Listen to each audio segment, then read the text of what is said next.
और एक बार फिर से चलाया जाता है शिक्षक भर्तियों पर बुलडोजर। एक बार फिर से न जाने क्यों सरकारी की नाकामी की जीत होती है। मैं बात कर रही हूँ उत्तर प्रदेश सरकार के मर्जर की। हेलो दोस्तों, आप सभी का स्वागत है आपके अपने परिवार टीचर्स अड्डा पर। मेरा नाम निधि अरोरा है और इस सेशन को शुरू करने से पहले मैं आपको बताना चाहूंगी और इंट्रोड्यूस करना चाहूंगी आज के इस मुद्दे से, जिसमें गवर्नमेंट वर्सेस जो आम नागरिक है उसमें सरकार की जीत होती है।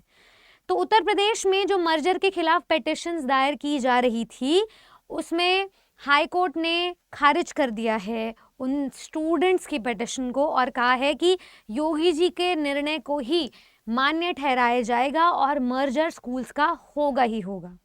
अब इस बात को लेकर के बहुत सारी जांच पड़ताल रही है। मेरे पास बहुत सारी न्यूज़पेपर कटिंग्स है, हिस्ट्री है, नंबर ऑफ वैकेंसीज है, और मैं इस बारे में क्यों इतना इमोशनल होकर के बात कर रही हूँ ये भी मैं आपको बताऊंगी। सबसे पहले मैं आपको दिखा देती हूँ ये कुछ न्यूज़पेपर कटिंग, जिसमें कि जून के महीने में ये सिलसिला शुरू हो गया था।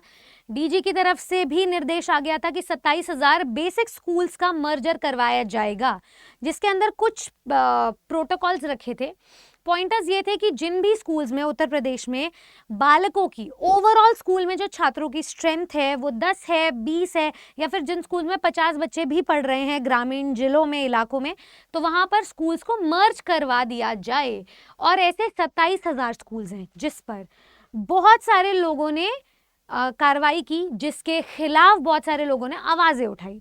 जैसे कि हम यहाँ पर कह सकते हैं कि जिला बेसिक शिक्षा अधिकारी हैं एक मथुरा के, जिन्होंने कहा है, अच्छा मथुस जी, जिन्होंने कहा है कि उक्त कार्य में किसी भी प्रकार की लापरवाही नहीं होनी चाहिए, सभी जिले अपने अपने स्कूल की स्ट्रेंथ्स को भेज दें। इसके बाद मैं आपको बताती हूँ, यहाँ पर ग्राम पंचायत और ग्राम पंचायत बसीहा या फिर बगौला की तरफ से एक मैसेज आया, जिसमें कि इन्होंने कहा है, ये जो सदस्य हैं ग्राम के, कि ऐसा न किया जाए। अगर मर्जर किया जाएगा तो बच्चों की शिक्षा पर बहुत ज़्यादा प्रभाव पड़ेगा। बच्चे स्कूल से इतना दूर चले जाएंगे कि चाहकर भी उसकी भरपाई नहीं हो पाएगी।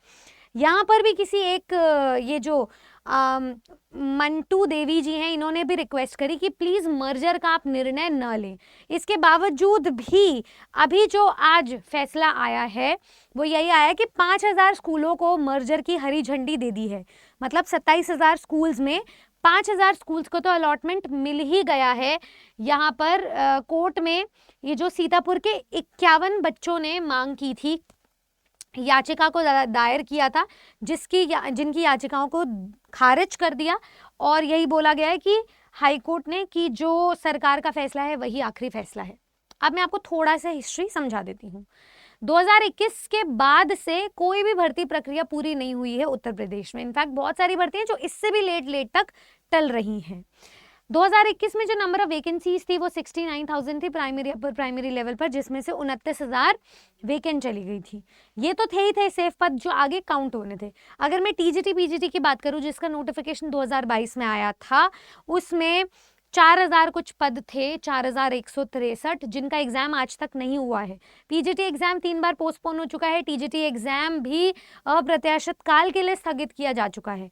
तो ऐसे में स्टूडेंट्स को कहीं पे भी क्लैरिटी मिल नहीं रही है कि वैकेंसी पहली बात तो आएगी कैसे।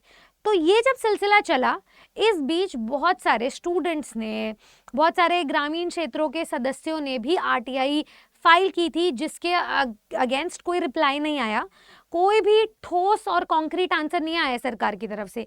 2025 में अब एक्सपेक्टेड वैकेंसीज जैसे एलटी ग्रेड के पद पर है, प्रवक्ता के पद पर है, प्राइमरी अपर प्राइमरी के पद पर है, जो हमें अभी देखने को मिल रही है, चाहे वो यूट्यूब चैनल्स पर हो, चाहे वो अखबारों में हो, चाहे वो सरकार की बैठकों में हो, हमें सिर्फ देखने को मिल रही है, आई नहीं है। तो ये जो एक्सपेक्टेड वैकेंसीज हैं वो 1.15 लाख है प्राइमरी एंड अपर प्राइमरी के लिए। उसके बाद जो टीजीटी पीजीटी की पोस्ट पर हम वैकेंसी एक्सपेक्ट करें वो 25,000 से ऊपर है। तो टोटल आपके 1.5 लाख कुछ वैकेंसी बनती है। अब 2 केस सिनारियोज है मेरे पास। अगर स्कूल्स का मर्जर हो जाए और ना हो तो इसमें किसको लाभ होगा और किसको नुकसान। सबसे पहले तो 5,000 स्कूल्स के मर्जर को अभी तक हरी झंडी दे दी गई है, 27 के 27,000 भी हो सकते हैं। तो अभी तक में आप ये मान के चलिए कि उत्तर प्रदेश का तो इतना बुरा हाल है कि एक एक स्कूल में एक एक ही टीचर है। हम आम सेंट्रल वैकेंसी के स्कूल से भी रिलेट नहीं कर सकते हैं कि प्राइमरी में आपको एक स्कूल में कम से कम नहीं तो 5-6 टीचर्स चाहिए, ठीक है, अपर प्राइमरी में इतने चाहिए, टीजीटी लेवल पे चलो थोड़े कम चाहिए, पीजीटी पे फिर और कम चाहिए। हम ऐसा कोई काउंट ले ही नहीं सकते, क्योंकि अभी जो करंट स्थिति है उत्तर प्रदेश में वो 1 से 2 टीचर ही मिल रहे हैं हर एक स्कूल में। तो आप ये मान लो कि आपकी 10-20 हज़ार वैकेंसी तो यूं गायब हो गई। मैं ये भी नंबर कम ही बता रही हूँ, इससे ज़्यादा ही होगा। तो आपके पास अब ये जो 20-30 हज़ार है जो हवाओं में उड़ रही है वैकेंसी, ये ऐसे ही कम हो जाती है और 1 लाख प्लस ही मिलती है आपको। हद से हद 1,05,000 1,10,000 मिल जाएगी। नंबर ऑफ वैकेंसी कम हुई क्योंकि मर्जर हो गया है स्कूल्स का। इसका मतलब क्या हुआ? Teacher is to student ratio बहुत ज़्यादा डिस्टर्ब्ड हो गया है। अगर स्कूल्स का मर्जर होता है तो चांसेस ये भी हैं कि एक स्कूल में टीचर 300-400 स्टूडेंट्स को पढ़ा रहा हो, एक ही टीचर, जो अभी तक अलॉट हो रखा है। ऐसा भी नहीं है कि आगे कोई वैकेंसी आई है। वैकेंसी आने के कोई आसार होने चाहिए जो हमें अखबारों में देखने को मिल रहा है, पर क्योंकि अभी तक नहीं आई है तो करंट स्टेट ये है कि teacher is to student ratio में पहले ही भर्तियां नहीं हो रही है। दूसरा, जितने स्टूडेंट्स को मर्ज किया जाएगा उतना स्टूडेंट्स पर भी और टीचर्स पर भी बर्डन आ जाएगा। टीचर्स को बहुत सारे स्टूडेंट्स एक साथ हैंडल करने पड़ेंगे। इसमें टीचर की टीचिंग क्वालिटी भी सफर करेगी। दूसरी चीज, नंबर ऑफ वैकेंसीज कम हो गई है क्योंकि स्कूल्स कम हो गए हैं, स्कूल्स मर्ज हो गए हैं, ये चीज कम होगी। दूसरी चीज, कंपटीशन बहुत ज्यादा बढ़ गया है। तो जब नंबर ऑफ जॉब अपॉर्चुनिटीज कम हो गई हैं तो एक सीट पे ज्यादा कैंडिडेट्स की लड़ाई होगी। अब जब भी वैकेंसी आएगी, ज्यादा कैंडिडेट्स मतलब उत्तर प्रदेश में अगर मैं 2022 का भी आपको डेटा बताऊं तो 13 लाख स्टूडेंट्स ने भी ज्यादा स्टूडेंट्स ने रजिस्टर किया था for Uttar Pradesh TGT BGT exam, और वैकेंसी थी 4,000। तो एक सीट पर ऑलरेडी बहुत 100+ स्टूडेंट्स की फाइट थी। तो आप यहाँ पे मान के चलो कंपटीशन इससे भी ज्यादा बढ़ने वाला है। ये तो सिर्फ टीजीटी पीजीटी का हाल है। प्राइमरी अपर प्राइमरी जहाँ पर स्टूडेंट्स को पर्सनल ट्यूटरिंग की जरूरत होती है, वहाँ कितना बुरा हाल होने वाला है। चौथी चीज बता देती हूँ, क्योंकि हर सरकार का अपना अपना बजट आता है तो वो इस एजुकेशन के बजट से कहीं और लगा देंगे, जीडीपी बढ़ गई है। तो ये सब सरकार को फायदा है, आप जैसे आम स्टूडेंट्स को कोई फायदा नहीं है, बच्चों को कोई फायदा नहीं है। अगर मर्जर होता है, इसीलिए ग्रामीण लोगों ने याचिका दायर करी, इसलिए स्टूडेंट्स ने आवाज उठाई, क्योंकि यहाँ टीचर्स का लॉस तो हो ही रहा है, साथ में स्टूडेंट्स का भी लॉस हो रहा है। तो ये एक चीज जो है बहुत ज्यादा हानिकारक है। अच्छा, अगर इनकेस मर्जर नहीं होता है तो वैकेंसी तो अभी भी कहीं हमें आते देखने को नहीं मिल रही है, तो इसमें सरकार को क्या क्या फायदा हो सकता है, आइए देखते हैं। नंबर ऑफ वैकेंसी हमारी एज इट इज रही। वैसे तो ये जो 1 लाख दिख रही है ना आपको, हाथ में तो कुछ नहीं आनी है, 10-20 हज़ार ही आएगी, मोटा मोटी सारा कट कर लीजिए आप, क्योंकि 1 लाख ये एक बारी में तो निकाल नहीं देंगे। उस एक फेज को कंप्लीट करने में भी इनको सालों साल लग जाते हैं। तो हमने तो अभी तक 5-6 साल तक वैकेंसी देखी नहीं है। अगर मर्जर नहीं होता है तो 1.5 लाख प्लस वैकेंसी जो हमें हवाओं में देखने को मिल रही है वो तो है। उसके बाद ज्योग्राफिकल एक्सेसिबिलिटी स्टूडेंट्स की, अगर मर्जर नहीं होता तो वो बढ़ी रहेगी। मतलब जो स्टूडेंट अपने ही गांव में स्कूल जा सकते थे उन्हें कोई दिक्कत नहीं होगी। अगर मर्जर हुआ, हो सकता है दूर किसी गांव में एक स्कूल मिल जाए, वहां स्टूडेंट्स को जाना पड़ेगा।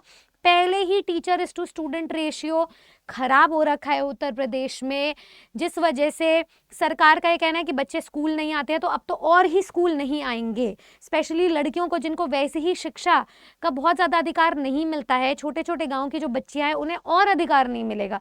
तो यहाँ पर आप इलिटरेसी को बढ़ावा दे रहे हैं। अगर आप मर्ज कर रहे हैं तो दूर किसी गाँव में स्कूल्स बना के, यहाँ जोग्राफिकल एक्सेसिबिलिटी बच्चों को आसान मिलेगी, वो अपने घर से 4 कदम दूर भी स्कूल जा सकते हैं।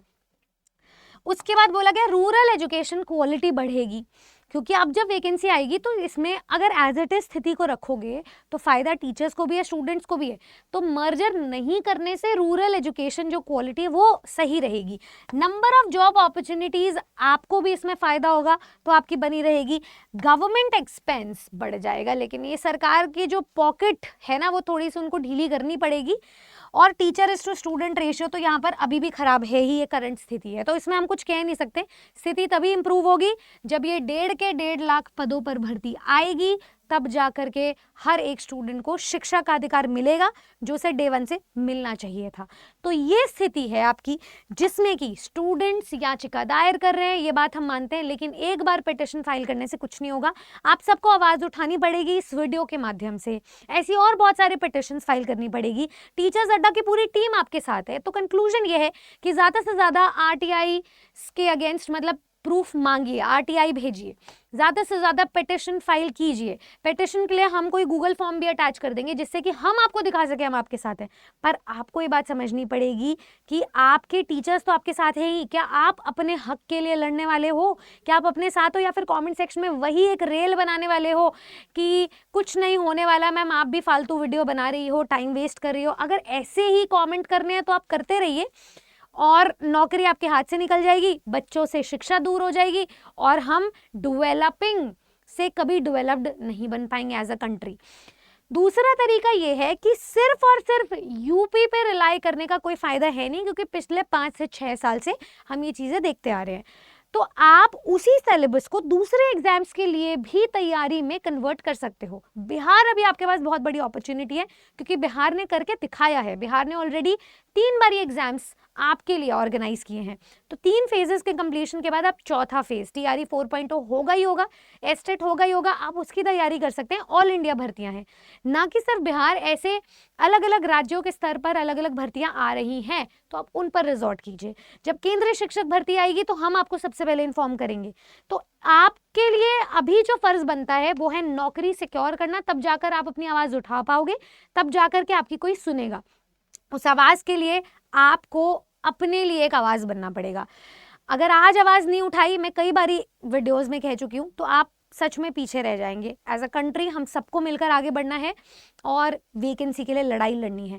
प्लीज इस मर्जर के अगेंस्ट जितनी पिटिशन फाइल कर सकते हो करो, जितने चक्कर हम लगा सकते हैं हम लगाएंगे अपनी तरफ से।